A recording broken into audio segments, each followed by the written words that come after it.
America's worldwide exhibition for meetings, incentive travel, and events is back in Las Vegas. Welcome to IMEX America 2012. I'm Gitu Mera with IMEX TV.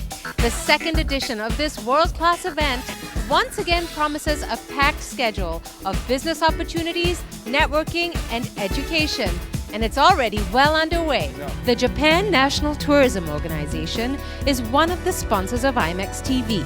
The country's meetings and convention industry has worked double speed to get back on its feet since the earthquake and Fukushima nuclear disaster of 2011. Japan has a lot of deep culture and history, goes back centuries, and I think people really like the sort of two worlds of the modern and the traditional that they can get in Japan. You can stay at a unique venue like a Japanese-style inn, a ryokan, stay in the hot springs, relax, or you can go skiing up in Sapporo, Hokkaido. You can go down to the beaches in Okinawa. White Sands Beach is really nice. Japan is just one of the exhibitors that has expanded its booth at IMEX America this year. The design is amazing, as you can see.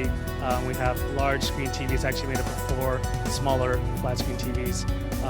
We have wide open space. We have these nice Japanese-style red umbrellas. It really stands out and attracts folks to come by and visit our booth. Japan is hosting a happy hour at its booth on Tuesday, complete with a sushi bar and sake. It's at 4:30 at booth number 445. And that's a look at some of the highlights from Monday at IMEX America 2012. I'm Gitu Mera for IMEX TV.